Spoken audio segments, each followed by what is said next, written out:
if someone could come off mute really quickly or give a thumbs up emoji if you can see the slideshow, that would be very helpful. Yep, can see it. You see it. Great. You see it. All right, so here we go. So today we're going to talk through the timeline for the reporting. So what is due when and what needs to be done when. We're going to actually walk through in specific and in detail what data we will be collecting. And then lastly, we're going to go through also some instructions for how to actually, the sort of the technical logistical piece of how to actually fill out the template. So really quickly overview, as you all know, 3 grants have gone out. It's over or roughly 540 million bucks. And the reporting for this is just for FY21. So that's October 1st, 2020 through September 30th, 2021. You do not need to report anything about FY20. This is just FY21 reporting. And you will need to report information about each of the 3 grants. Each of them have roughly the same questions. There are some that are more specific to ESSER 3, and we'll get into that. But you'll be reporting on all 3 grants at the same time, and that will be true for every year of reporting as well. So it's not going to be kind of 3 different things coming down at different times. Everything's going to be bundled together. In terms of timeline, this is where we are. We are in March. The first data collection is happening now. The second one will happen in April. In May is when we will be finalizing all the data to report to ED. So in May, we won't have any specific data collection asks from you, but we may be coming back to you with some questions or clarifications if there's something we're not clear about in terms of the data that your LEA submitted. So to kind of break down March and April, I just want to share really quickly for those of y'all on the call who may not be the leader of your LEA, that timeline slide, this slide were both shared at the LEA leaders meeting a week or 2 ago. So this is something that has already been shared out previously. So first in March, today is the first day that the IDS portal is open, which is the portal that you'll be using to submit your data. We're having the webinar now, so that's the first bullet. And then there's also the instructional guide that we'll be releasing to kind of help y'all actually fill out the data collection. And the data itself will be due March 31st through the IDS portal. So that's phase 1. And we'll be going through, it says series of true-false questions. We'll be going through those specific questions today. Then we have phase 2, just to give you a preview of what's coming up. Phase 2 is the actual expenditure data. So think actual numbers, dollar amounts, percentages of how the funding was spent at your LEA for fiscal year 21. We're going to go through kind of the same pattern. So on April 1st, we'll have a webinar. We'll be releasing some resources. The IDS portal will open, and then that data will be due April 21st. So there's a longer timeline both to kind of account for spring break, as well as the fact that this we're anticipating that the phase 2 reporting may be a little bit more involved, so we want to also give a longer window for that reason.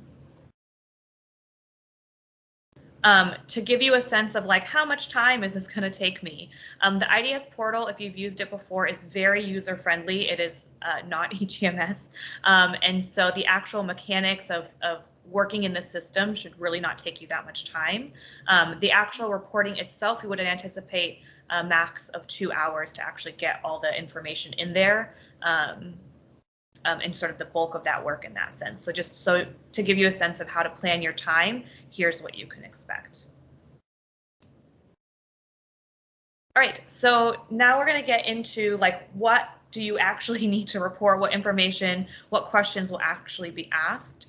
There are 5 sections in the template itself, and they're broken up into these categories. And all of these questions are basically going to ask you, how did you spend your money in this area? And then you're going to answer true, false to a series of options. So that's what we're going to go through. Really quickly, just to give you a preview of the portal itself, here's what the login looks like. You should have received an email this either yesterday or this, you'll get one today. If you are registered as the LEA Finance or Grant Manager in eSchool Plus. Every LEA has at least one person marked as this role in eSchool Plus, usually more. And so you should get an email with those credentials of how to log in. If you do not get that email by the end of the day today, please email us at that email address and include the person at your LEA who should be provided access. So again, if you don't get anything by the end of the day today, please let us know so we can make sure we get you into the system as quickly as possible. And then once you get into the system, this is, again, just a quick preview of what this looks like. You would literally find your ESSER Phase 1 reporting, you hit download, and that's how you get the template to actually submit or complete and submit your data. And then once you're done doing that, you would go back into the system, hit upload, and then upload that completed file. So it's very quick and easy, and the actual downloading and uploading really shouldn't take that much time. And then to support you in that, we have an instructional guide. I'm going to pop the link in for this instructional guide at the end, once I stop sharing screen at the end of the presentation. But this guide is really oriented towards helping you complete that template. So it will go through click by click in the IDS portal, like how to actually navigate the portal, and then tab by tab through the template, what you actually need to fill out. So this is really meant to be something you can have next to you while you're completing the template as you log in, and read it as you go through, and to really help break down exactly what is supposed to happen. So would highly, highly, highly recommend using this instructional guide because we really made an effort to try and break this down and make it as simple as possible for y'all. All right, so the actual questions themselves. The first section is safe in-person instruction. So here's the actual question you'll be asked to respond to. Did the LEA spend ESSER funds on any of the below items to maintain safe in-person instruction? So for each of these things, you would just click true or false. So if you use your ESSER funds, grant 1, 2, or 3, to promote vaccination, you would just put true, so on and so forth for all the other options. And then here's what it will look like in the actual template itself. So you'll have a tab, safe in-person instruction. The question will be, you can't really see it, but it will be kind of here in the front. And then in each column, you would just click true or false as to whether or not you spent funds in this particular manner. So you would go through all the way across each column, true, false, true, false, true, false. And then you can kind of see a preview here. Each tab below, you would kind of do the same thing. I do want to note, every field is required, so you cannot leave anything blank. If you didn't do anything with that, you just literally click false to indicate that you didn't use the funds that way, but every field does need to be filled out. All right, so the next is providing internet access. It's the same setup. Did you use ESSER funds to provide home internet access for any students in FY21? There's a list of, you literally say yes or no, true or false. And then there's a list of options you can here where you also have to say true, false to each of those. If you click other, so if there's something you did that doesn't fall in here, you'll need to provide a brief narrative of what you did use it for. This is not like a essay kind of situation, just very straight to the point. How were the funds used to provide internet home access? I wouldn't imagine that it would take more than 2 or 3 sentences to describe something like that. So again, in the template, you go through each column, that same in row 7, you hit true, false, true, false, true, false.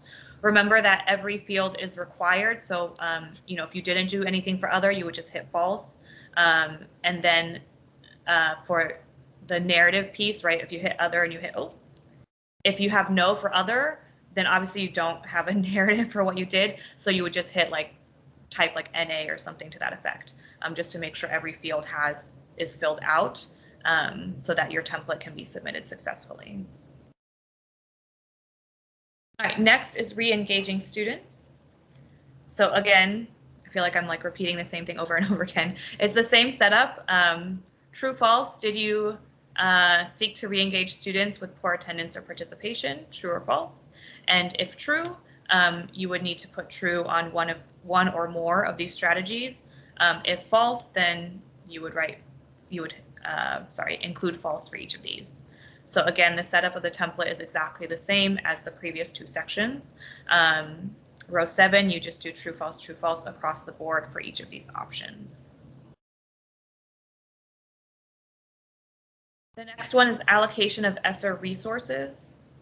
It's the same. So this question is about if you as an LEA allocated ESSER to your schools. And I'm going to talk for a second what that means if your school is single site.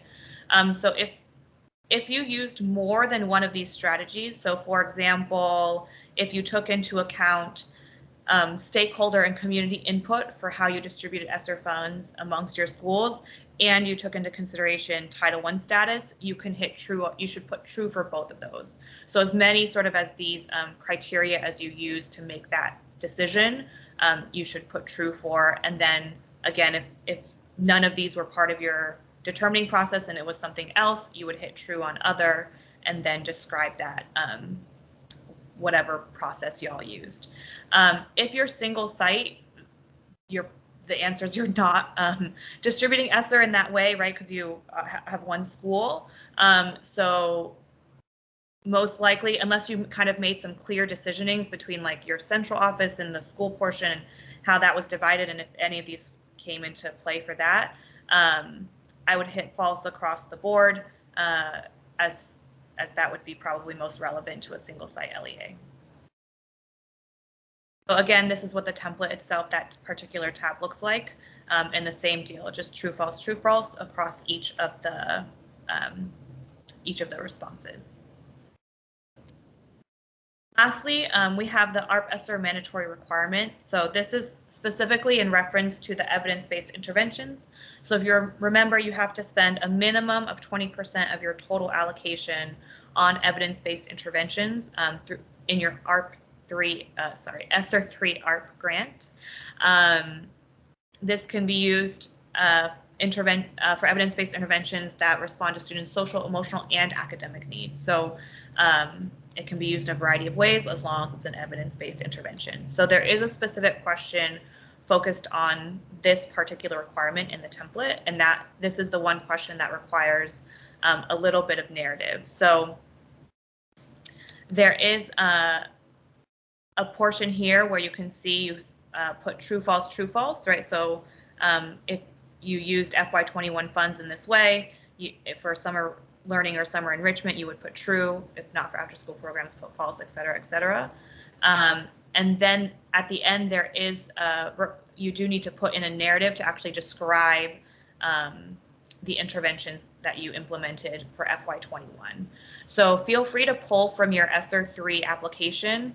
If you remember, there's a specific form in there that asks you to describe your evidence-based interventions as well. So as long as that responds to each of these 3 bullet points listed here on this slide, you're good to go. You can just copy paste, you're good to go. If not, you might just need to add a few sentences to make sure that you're addressing each of those aspects of the evidence-based intervention.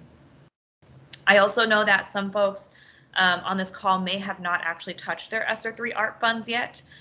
So if that's the case, again, because every field is required, you do have to type something into this field, and you can just type like no funds were expended in FY21 on evidence-based interventions, and that would be totally fine. But if you did, please make sure that you do actually complete a narrative here in this section. And again, this is what the actual template looks like. So I know typing a narrative in an Excel cell is probably not the most pleasant thing. So I'd recommend potentially just doing that in Word first and copying and pasting it over. But just for ease of collecting the data, it is in an Excel template. And then very finally, lastly, the final tab is the data elements description. So if at any point you're going through this and you're like, I don't really know exactly what that means, we have on the back every data element that's being asked for, and then the definition of what that actually means in real life. If after reading that definition you still feel unsure, you have other questions, you're always welcome to reach out to us. But that is there for your reference, so you have a first resource to go to in case you have a question as you're filling out the template.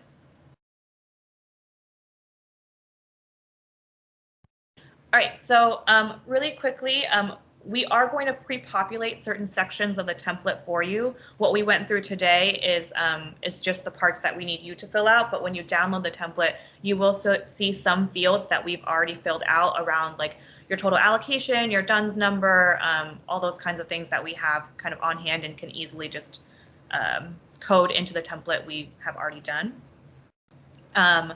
Make sure that you're keeping up with the K-12 grants newsletter. All of our announcements and updates are always published through there. And so that will hopefully help you kind of keep track of dates and deadlines. And then of course we have an upcoming training also, or webinar for the phase 2 submission. The other couple things I want to mention is that you can always submit any questions you have to ossi.esser@dc.gov.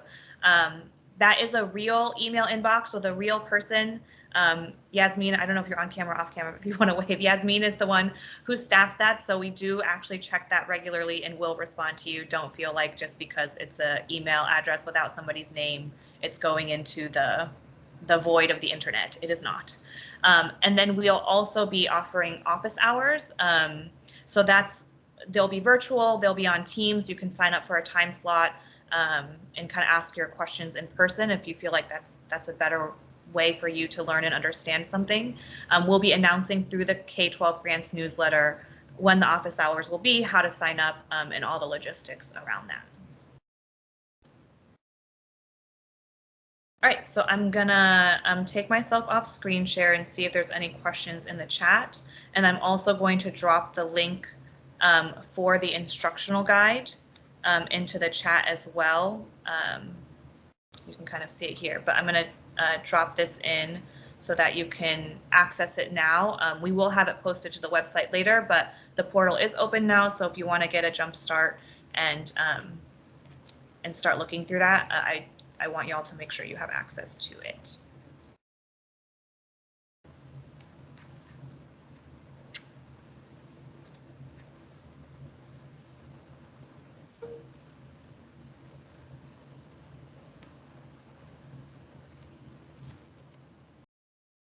All right, so I'm just taking a second to look through the questions. Thank you, Lisa, for jumping in and answering some of them.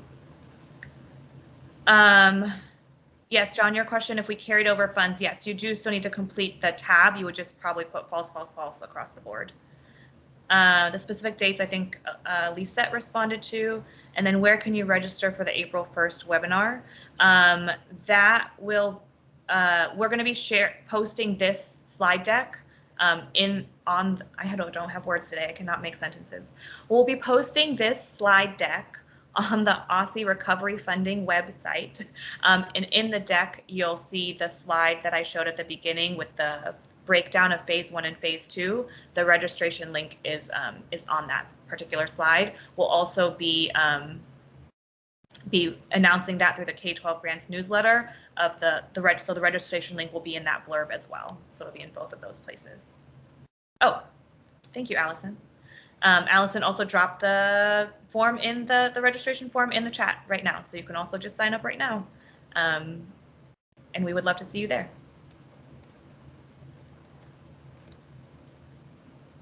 Other questions?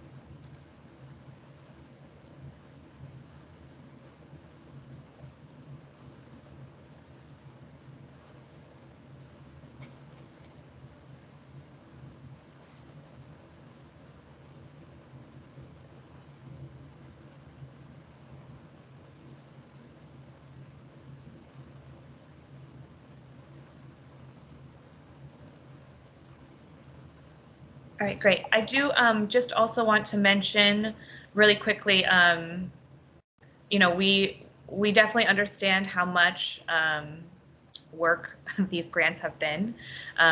Everything you're doing, we're also doing, and so we have deep empathy for the additional amount of administrative work that these grants have created, even with the access to additional funding that have hopefully been very helpful for your LEAs and for your staff and students and community. So we really are making the effort to try and make this reporting as painless as possible, pre-populating where we can, creating really helpful resources to kind of walk you through the process of how to submit and all of that. So if at any point you have feedback or suggestions, because we will be doing this reporting for 2 more years, if there's any feedback, suggestions, thoughts that you have along the way as you're going through this process, feel free to also email us at osce.esser@dc.gov with those comments and suggestions. We really do want to make sure that this process is as smooth and pain-free as possible. So we appreciate you joining us today. As always, if you have more questions, feel free to reach out, and we appreciate you all being here. Have a great day.